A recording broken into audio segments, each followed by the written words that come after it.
January 31st, 1985. West Seneca, New York.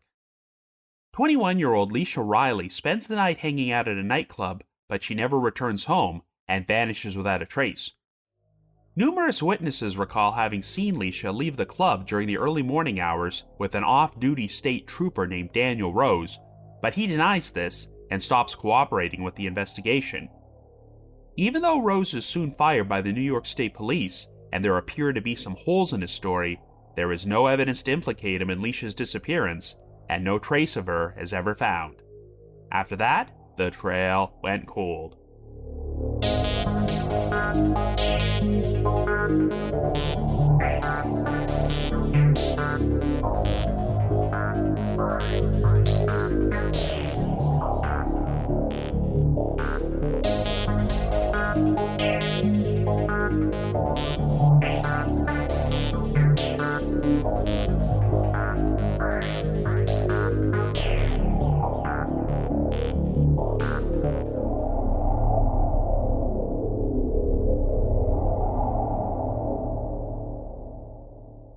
Hello everyone, and welcome to our latest episode of The Trail Went Cold.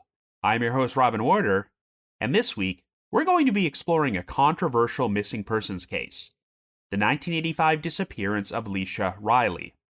At the start of this year, the case passed its 40-year anniversary, and I started receiving requests to cover it.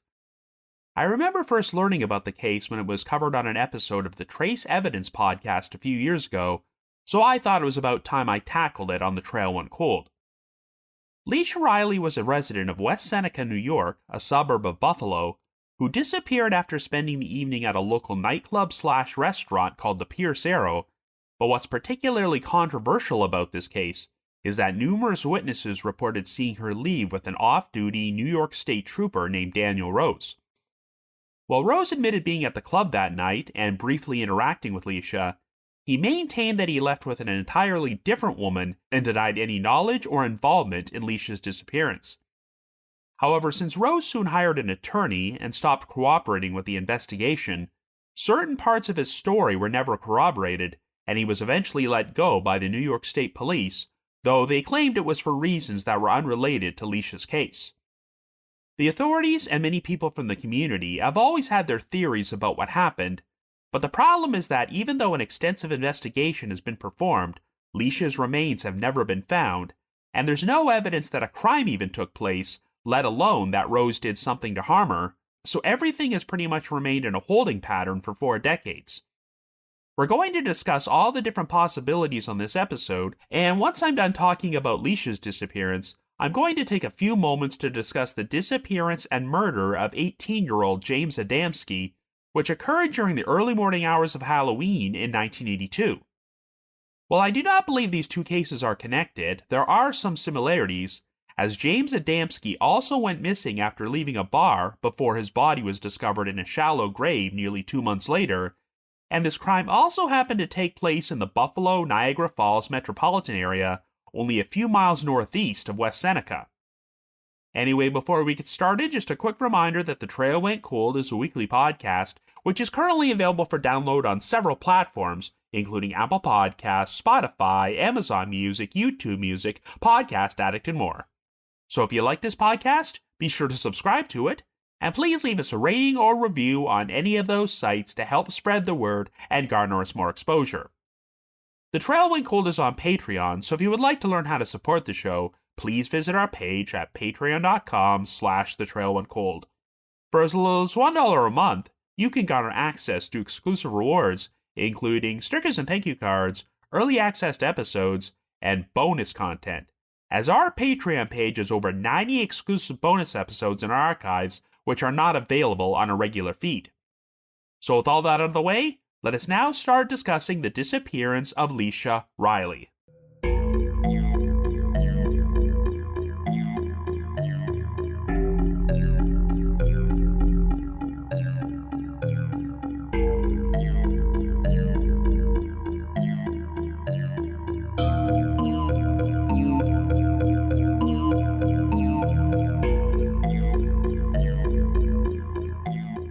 Our story begins in 1985 in West Seneca, New York, a suburb of Buffalo located in Erie County, which had a population of around 50,000 people at that time. Our central figure is 21-year-old Leichia Reilly, who is currently living with her parents, Patrick and Suzanne Reilly, and she also has a brother named Brian and a sister named Denise.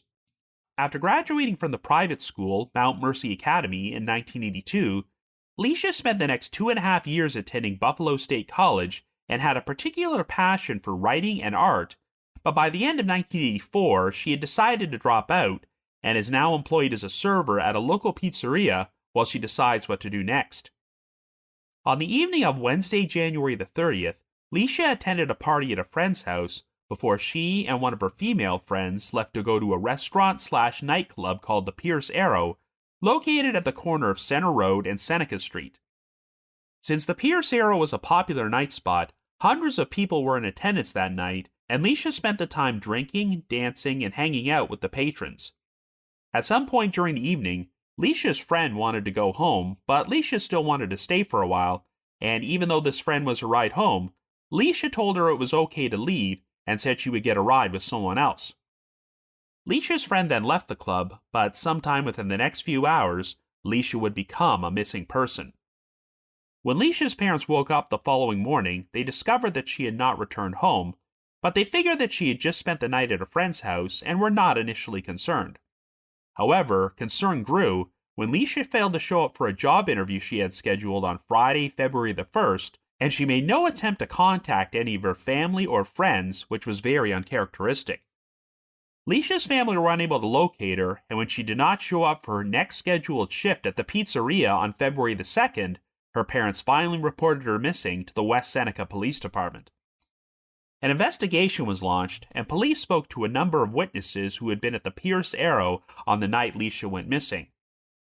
Many of them claimed that they last saw her leaving the club at around 3 a.m. alongside an off-duty New York State trooper.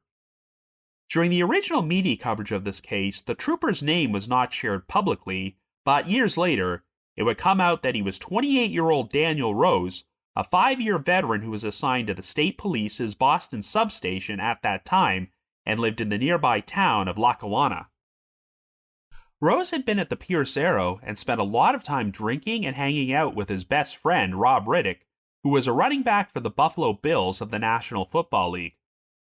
Riddick and a number of other witnesses claimed that after telling them he'd be right back, Rose left the club at 3 a.m. with Leichia Reilly. About an hour later, Rose returned to the club alone and went straight to the restroom before he rejoined his friends.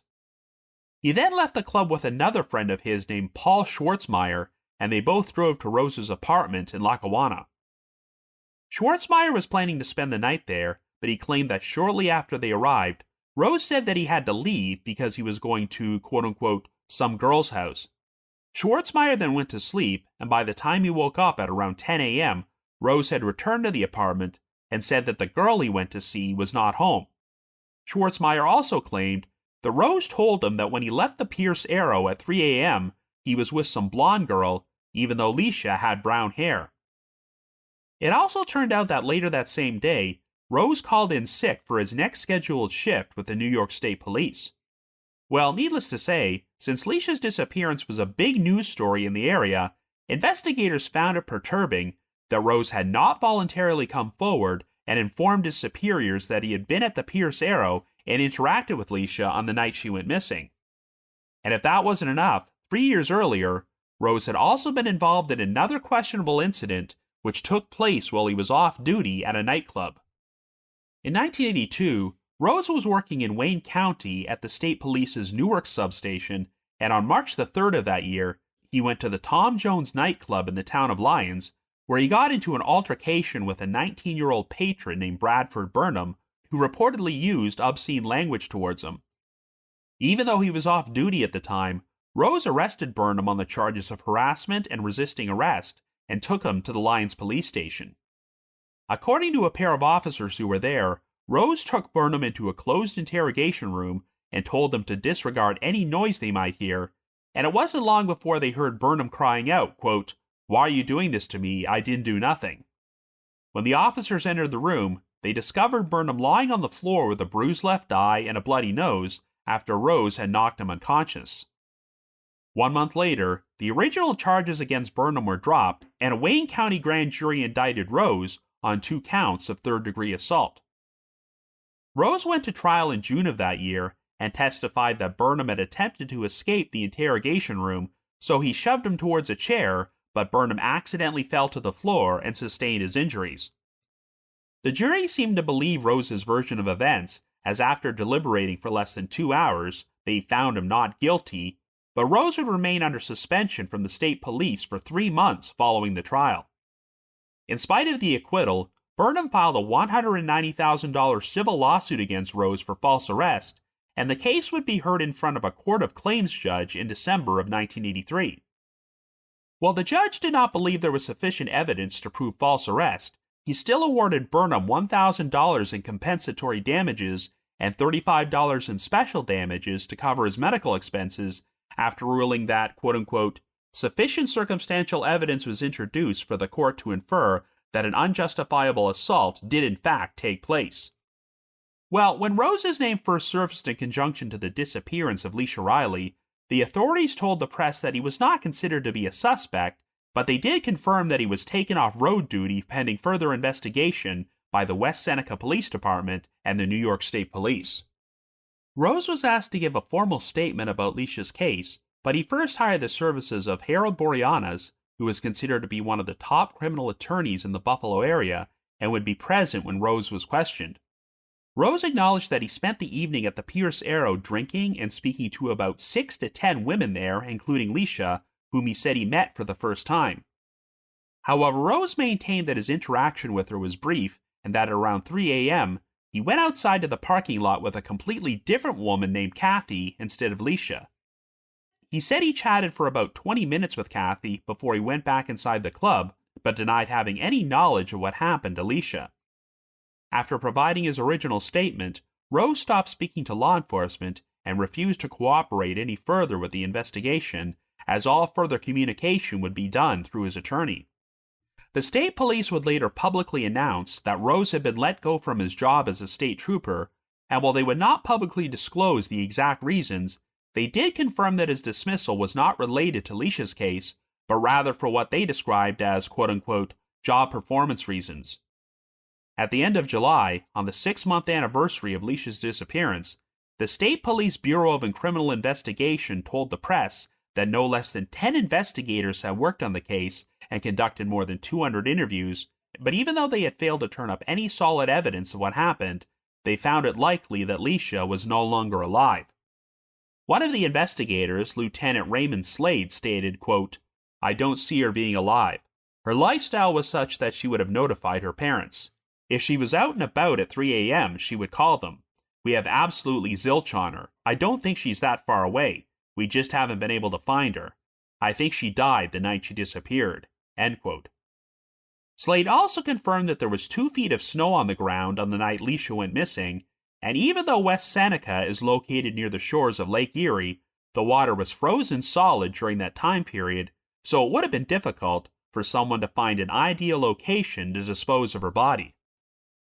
The state police later confirmed that a witness who had been at the Pierce Arrow on the night of Leichia's disappearance had appeared before an Erie County grand jury as he was planning to be out of the country for an extended period of time, and they wanted to get his testimony on the record. But investigators also acknowledged that unless strong evidence of foul play could be found, it was unlikely that a case would be presented in front of the grand jury.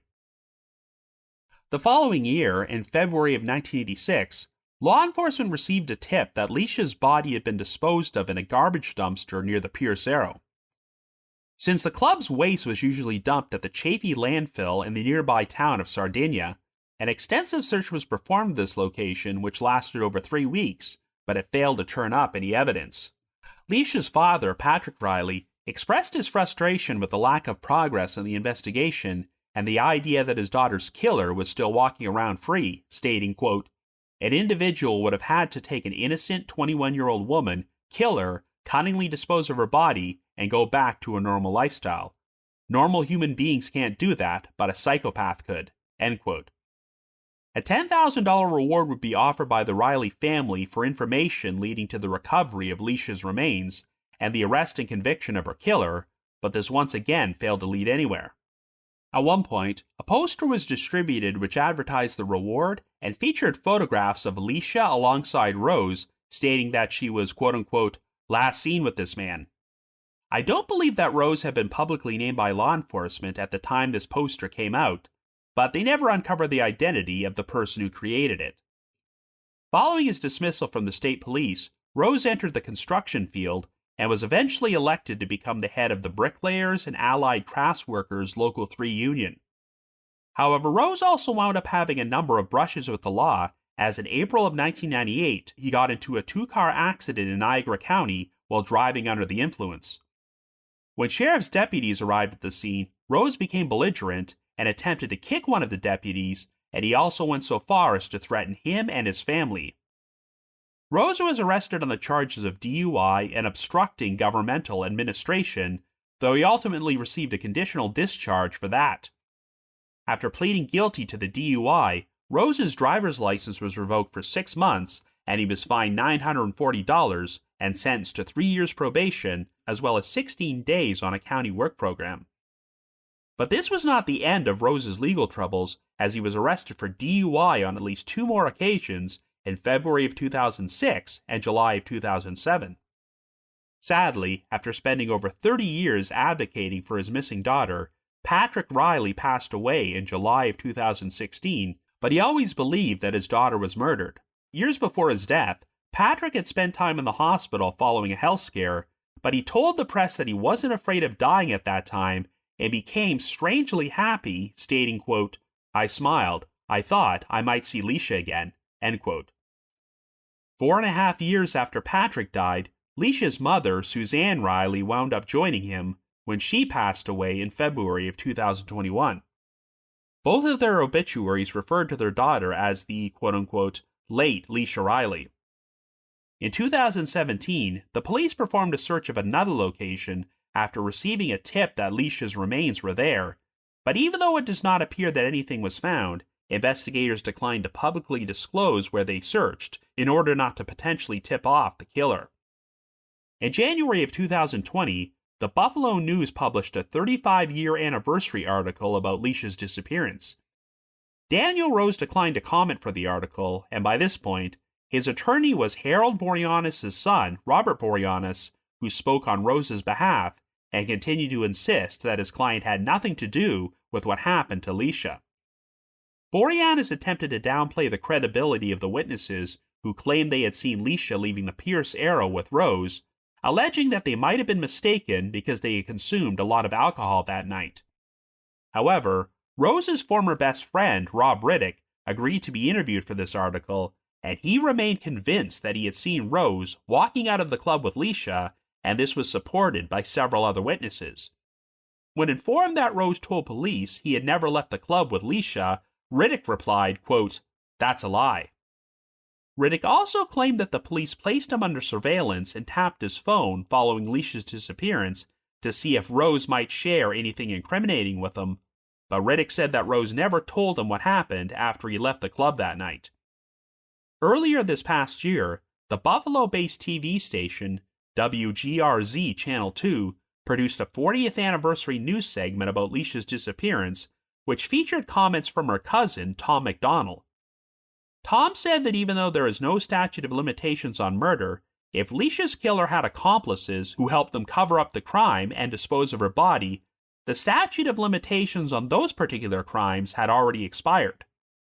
This is why Tom hoped there might be someone out there whose conscience was bothering them and they would decide to come forward with information without fear of legal reprisal. But this is yet to take place, and after more than 40 years, the disappearance of Leichia Reilly continues to remain unsolved. So I guess you could say the trail went cold.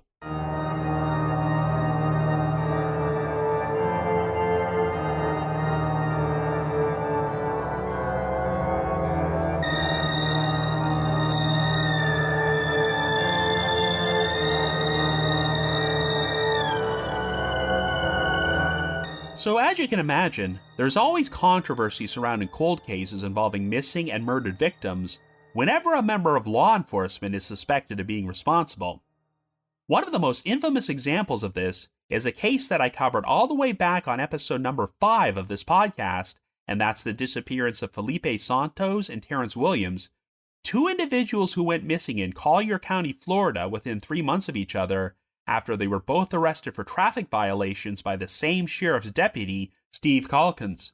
Calkins claimed that he dropped both men off, but lost his job after evidence showed that he was lying, so even though neither man has ever been found, there's always been suspicion that Calkins was directly responsible for their disappearances.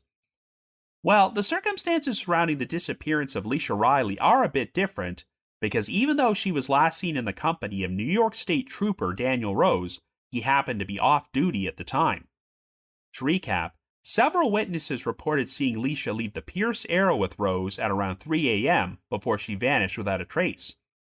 Leichia had been driven to the club by a female friend who went home hours earlier, but even though she was supposed to be Leisha's ride, Leichia told her that it was okay to leave since she'd get a ride with someone else. It sounds like Leichia met Rose for the first time at the club that night, but the implication seems to be that she either asked for or was offered a ride home with him, but after they left together, something went horribly wrong. Yet to this day, Rose has always denied that he left the club with Leichia or that he has any idea what happened to her. Much like Steve Calkins, Rose would later be dismissed from his job in law enforcement, but the one thing that both these cases have in common is that even though it appears that the suspected perpetrator is not telling the whole truth, there has never been any evidence that a crime took place, let alone that they committed murder. But whenever a law enforcement figure becomes a suspect or person of interest in a missing persons case, it's hard not to get an uneasy feeling because if anyone knew how to make a victim disappear and effectively cover their tracks, it would be them. While there are a number of cold cases out there involving police corruption and suspected cover-ups, I don't believe that's the case here, because once the West Seneca Police Department and the New York State Police learned that a state trooper may have been involved in Leichia's disappearance, they immediately leaped into action by taking Rose off active duty and investigating him as a potential suspect. Rose eventually got fired from his job, and while the state police maintained that it wasn't because of Leichia's case and more to do with quote-unquote job performance, they never publicly disclosed the exact reasons for his dismissal. However, the previous incident where he went to court for assaulting Bradford Burnham gives me the impression that Rose was not particularly popular to begin with. And I think the fact that he would go on to be arrested multiple times for DUIs speaks volumes about his character. What's also interesting is that in 2006, an article was published about this case in the Niagara Falls Reporter, and while the state police still refused to discuss any specifics about Rose's firing, the article contained this line, quote, "The reporter has learned, however, that Rose had a history of complaints concerning abusive behavior towards women, and that the disappearance of Leichia Reilly was the straw that broke the camel's back." End quote. Once again, no further details have ever been shared about this, but if Rose already had a prior history of treating women badly, then it sounds like his superiors felt he was capable of harming Leichia, even if there was no direct evidence of this at that time. By the way, in an interesting postscript to this saga, Rose eventually got married and had a son named Derek, who went on to become a firefighter. In March of 2022, Derek got into a fight with another firefighter named Richard Manley at the Blackthorn Restaurant and Pub in Buffalo, which led to Derek hitting his head and spending a month in the intensive care unit. While no criminal charges were ever filed, Derek filed a civil lawsuit against Manley, alleging that his injuries could lead to permanent defects and considerable medical expenses. I have no idea how this lawsuit ultimately turned out, or if it's still ongoing, but when you couple this in with Leichia's disappearance and the incident with Bradford Burnham, it sounds like the Rose family seems to have a history of getting into trouble in bars. Law enforcement has definitely not dragged their feet with attempting to solve this case, as they have conducted numerous searches for Leichia's body and investigated a bunch of tips and leads, and they're still actively working on this 4 decades later. But without a body or any physical evidence of foul play, it sounds like they're pretty much powerless to do anything, which is why they've never even attempted to submit this case to a grand jury for a possible indictment. When he first popped up on the radar as a potential suspect, Rose was represented by Harold Boreanaz, who was considered to be one of the top criminal defense attorneys in the history of Buffalo, and he now has Harold's son, Robert Boreanaz, speaking on his behalf. I know that Rose is technically innocent until proven guilty, and I'm sure a law enforcement officer would understand better than anyone not to speak to the police without an attorney, but considering that the Boreanaz family is known for representing defendants involved in the mafia and organized crime, I can understand why this would raise red flags with people. The thing which really bothered investigators back in 1985 is that after Leishia's disappearance started generating publicity, Rose never voluntarily came forward to inform his superiors that he had been at the Pierce Arrow on the same night Leichia went missing and had interacted with her. Instead, a number of other witnesses had to tell the police that they saw Leichia exiting the bar with Rose, and by the time he was asked to provide a formal statement, he had Harold Boreanaz at his side, and he then decided to stop cooperating with the investigation. If Rose truly had no involvement in what happened to Leichia, you would think that a state trooper would want to help by any means necessary and share everything they knew, if only to ensure that they were cleared as a possible suspect. But let's go back and start at the very beginning. Whenever I research these cases and look through old newspaper archives, I'm always haunted when I see a missing or murdered person's name pop up in articles that were published long before they became a victim. Most of the media coverage for Leichia Reilly's case has been provided by the Buffalo News, but if you do a search on her name at newspapers.com, you'll see that she had a habit of writing letters to the paper, which got published as part of their Everybody's Column feature, as she shared her opinions about such topics as putting up Christmas decorations before December, America receiving financial aid from Japan, and the Miss America beauty pageant. It's eerie to go back and read these, knowing that Leichia had hopes of becoming a writer someday, only for her future to be stolen away when she went missing. Sadly, both of Leishia's parents passed away without receiving answers about what happened to her, and her father, Patrick, provided a particularly haunting quote when he discussed what it was like to have a child go missing and stated, quote, "It robs your life of the capacity for joy." It's no big secret that the Reilly family believes that Daniel Rose knows the truth about what happened to Leichia, but with the evidence they have now, there's obviously no way he could be arrested and taken to trial and convicted beyond a reasonable doubt. Yes, we have numerous witnesses who reported that Leichia left the bar with Rose at around 3 a.m., but Rose's own attorney has even brought up that these witnesses were drinking that night, so that could have impaired their judgment and they might be mistaken. It's been established that Leichia told her friend that she was going to get a ride with someone else, and since it sounds like we don't have any witnesses who actually saw Leichia leaving the scene inside Rose's vehicle, we technically can't prove that she didn't accept a ride with someone else who did her harm. Rose has always claimed that he did leave the bar at around 3 a.m. with a woman named Kathy, and they hung out in the parking lot for about 20 minutes or so before he went back inside. But from what I can tell, law enforcement was never able to confirm that this Kathy actually existed. And that's what's perturbing about Rose's lack of cooperation with the investigation. If his story was true, you would think that Rose would have done everything in his power to direct investigators towards Kathy so that she could back up his story, but I have no idea what information, if any, he provided about her. Even if Kathy was some stranger that Rose met for the first time that night and he never learned her last name, it's odd that he didn't make a bigger push for her to come forward and clear his name. I think the most important eyewitness testimony from that night was provided by former Buffalo Bills running back Rob Riddick, as he was Rose's best friend and spent the night hanging out at the club with them and was one of the people who confirmed that he saw Rose leaving with Leichia. I mentioned earlier that when Riddick was interviewed for a 35-year anniversary article about this in 2020 and was told that Rose denied exiting the club with Leichia, Riddick flat out responded, quote, "That's a lie." It would be one thing if all the eyewitness accounts were provided by people who were complete strangers to Rose, but the fact that his former best friend refused to change his story 35 years after the fact gives me the impression that Riddick is telling the truth. There's also the account provided by another friend of Rose's named Paul Schwartzmeyer, who claimed that Rose told him that he left the club with some blonde girl, whom I'm guessing was supposed to be the mysterious Kathy. But the issue is that Leichia had brown hair, so I don't see how any of these witnesses could have seen Rose leaving with a blonde and then mistook her for Leichia. The official account seems to be that when Rose left the club, he told a group of friends that he would be right back, but he did not actually return until about an hour later. While we know that Leichia needed a ride home, it does not sound like there was anyone who could officially confirm that she asked Rose for one or that he offered her a ride, but even if she didn't know Rose all that well, the fact that he was a state trooper could have made her feel more comfortable about climbing into a vehicle with him.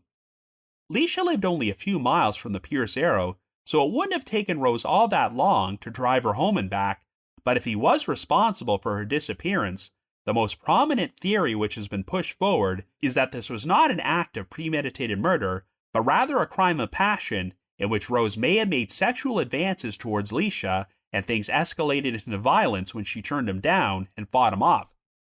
According to Rose's friends, when he returned to the Pierce Arrow shortly before 4 a.m., he went straight to the restroom before speaking with them, which could imply that he was trying to clean some potential evidence of foul play off himself. Obviously, if Rose did something to Leichia, this 1 hour window would not have been much time to dispose of her body, particularly when you consider that this was a cold winter night with 2 feet of snow on the ground and all of the nearest bodies of water would have been frozen. But as a police officer, Rose may have realized that one of the best ways to cover his tracks would be to ensure that he was seen by a lot of people a short time after he committed this crime, which is why he decided to return to the Pierce Arrow in order to establish an alibi for himself. After all, it probably would have looked suspicious if Rose told them he'd be right back, and then he never came back. Now, we know that shortly after he returned to the club, Rose left with Paul Schwartzmeyer, and they both drove to Rose's apartment, and if Schwartzmeyer had been able to account for Rose's whereabouts over the next several hours, I would be less inclined to believe he was responsible for Leichia's disappearance. However, we know that after they arrived at the apartment, Rose said he had to leave because he was going to, quote-unquote, some girl's house. Schwartzmeyer then fell asleep for the next 5 or 6 hours, and by the time he woke up, Rose had returned and told him this girl he went to see was not home. I have no idea if Rose ever provided the name of this girl to law enforcement, but once again, much like the mysterious Kathy, you would think that if he had nothing to hide, Rose would have done everything in his power to ensure that this woman came forward in order to confirm she wasn't home that night and help verify his story. As it is right now, we have a window of about 5 or 6 hours in which Rose's whereabouts cannot be accounted for by any other witnesses, and he also called in sick for his next shift immediately thereafter, which could have given him additional time to cover up what he did. If Rose gave Leichia a ride from the Pierce Arrow at 3 a.m. and killed her a short time later, I still don't think there would have been enough time for him to dispose of her body so thoroughly that it hasn't been found in 40 years, and then return to the club right before 4 a.m. So, as morbid as this may sound, Rose either could have left her body somewhere and retrieved it at a later time, or he may have placed her body inside his car's trunk when he returned to the Pierce Arrow and drove Schwartzmeyer to his apartment. And then after Schwartzmeyer fell asleep, Rose used this opportunity to dispose of Leichia's body for good. I haven't seen this next piece of information confirmed by law enforcement or the media, but in online discussions about this case on Reddit, I have seen uncorroborated rumors that the car Rose was driving that night could not be found following Leichia's disappearance and was never searched by police or given a forensic analysis. But I have to reiterate that this theory is all just speculation and cannot be proven, which is why this case has remained unsolved for 40 years. Yes, it is possible to get a murder conviction without the victim's body, and that sort of thing is far more common today than it was back in 1985, but we still don't have any hard evidence that a crime was committed, so until that can be uncovered, this case will remain at a standstill. But I am glad that Leichia's cousin, Tom McDonnell, did that interview earlier this year, in which he confirmed that even though there is no statute of limitations on murder, the statute of limitations for any other crimes associated with Leichia's disappearance have expired. So theoretically, if someone else helped the killer dispose of Leichia's body or cover up the crime and did not directly participate in her murder, they could come forward and share what they know without being charged. If so, then this might be the one thing which paves the way to the case eventually being broken wide open. So if you happen to have any information about the disappearance of Leichia Reilly, please contact the West Seneca Police Department at 716-674-2280. That's 716-674-2280. Or you can also contact the New York State Police at 716-759-6831. That's 716-759-6831. So now let's take a few moments to discuss another case, and that's the murder of James Adamski. So this particular crime took place in 1982 when James Adamski was 18 years old and residing in the town of Cheektowaga, which is also a suburb of Buffalo located in Erie County, only 5 miles north of West Seneca. At the time, James was a popular and well-liked senior at Depew High School and lived with his parents, Bernard and Rosemarie Adamski, and he also had 2 brothers named Larry and Andy, as well as a sister named Susan. On the evening of Saturday, October the 30th, James traveled to the nearby village of Depew in order to attend a Halloween party at a bar called the 5 and 23 Lounge, located at the intersection of Transit Road and Walden Avenue. For his costume, James decided to dress as an American gigolo based off the title character from the 1980 film starring Richard Gere. By all accounts, James hung out with a lot of people that night and seemed to be having a great time, but since the bar was holding a pay-one-price, drink-all-night promotion, James consumed a lot of alcohol and gradually became more intoxicated. In fact, he reportedly got into an argument with some other patrons, but while it's unclear what exactly this argument was about, it seemed to resolve itself before things became physical and wasn't believed to be anything that serious. Sometime after 3 a.m. on October the 31st, James left the bar and was planning to walk home since he lived only 2 miles away. He was accompanied by a female friend of his, and they both headed south on Transit Road before they eventually went their separate ways. It's been reported that James was last seen walking alone at around 3:30 a.m., but this would turn out to be the last time he was confirmed to be alive. When James's parents woke up later that morning, they noticed he had not yet arrived home, but they were not initially concerned, as they just figured James decided to spend the night at a friend's house following the Halloween party. However, they never heard from James, and he failed to resurface, and since he was known for being responsible and not disappearing without telling his parents where he was, their concern grew. After contacting a number of James's friends, his parents learned that no one seemed to know his whereabouts, so they finally contacted the Cheektowaga Police Department in order to report him missing. A search effort was launched for James, and missing posters for him were circulated throughout the area, but they failed to turn up any trace of him or any promising leads.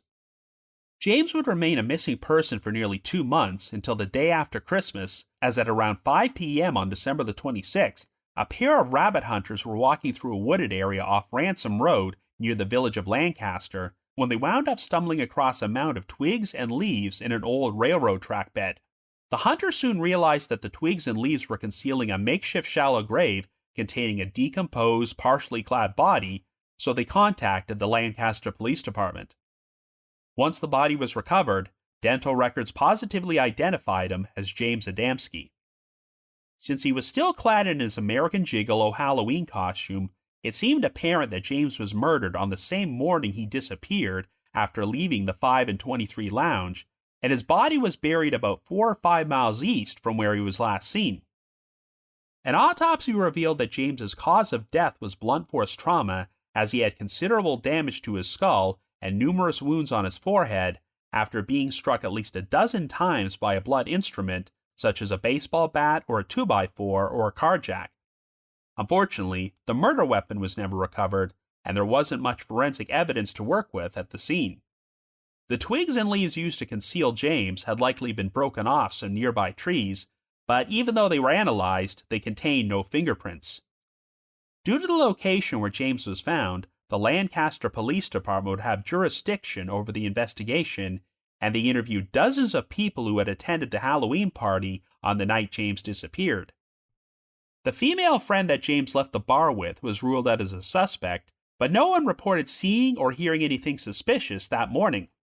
Like I mentioned earlier, James had gotten into an argument at the bar, but while no information has been publicly released about the argument or the other people who were involved, It sounds like investigators were satisfied that it had no connection to James's murder. James did not have any known enemies, so no one has ever been named as a suspect or person of interest. The investigation soon reached a standstill, and while an attempt was eventually made to send James's clothing to a lab for DNA analysis, they failed to turn up enough genetic material to put together a full DNA profile for his killer. Sadly, James's father, Bernard Adamski, passed away in 2000, while his mother Rosemarie followed suit in 2005. In October of 2016, James's younger brother Andy Adamski, who was 8 years old at the time of the crime, gave an interview to the Buffalo News in which he revealed that he now hated Halloween because it only generated painful memories of James.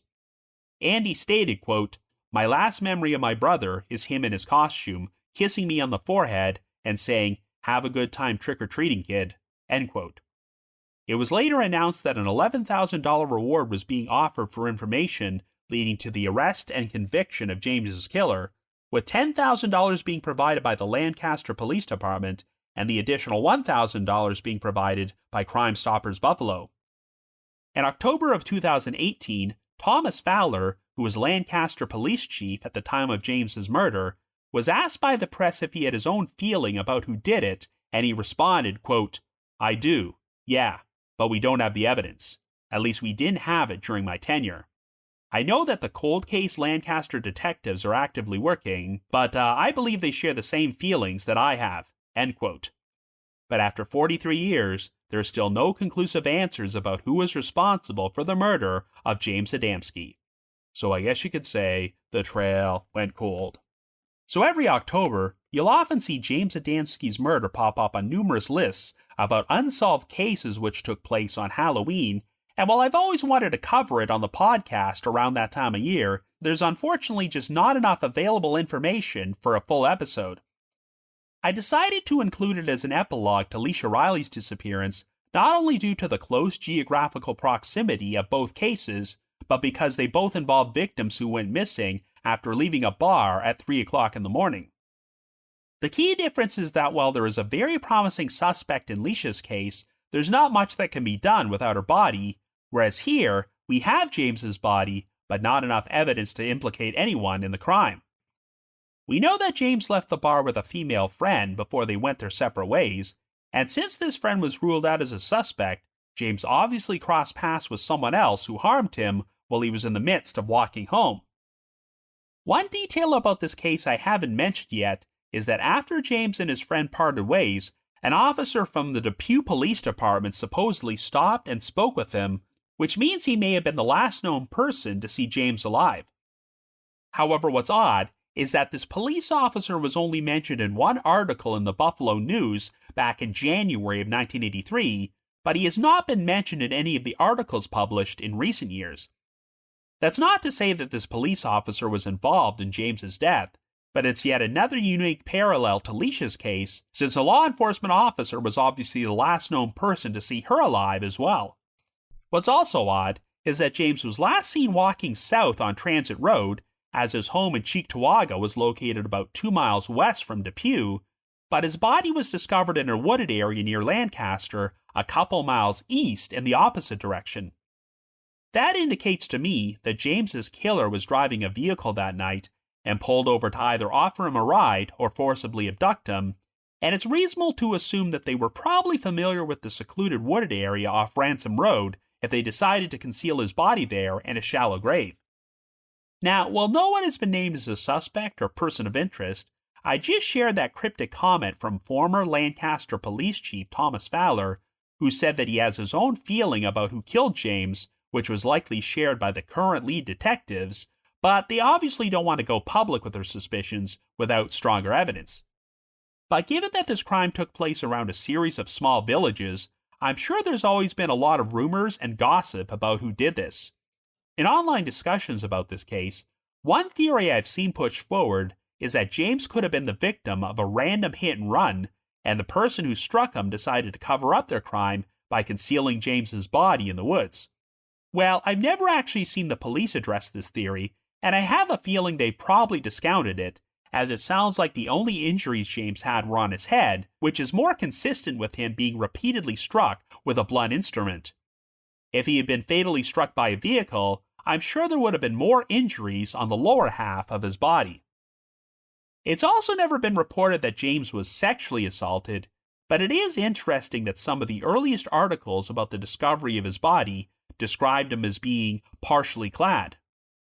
But perhaps the level of decomposition made it impossible to determine if he was assaulted.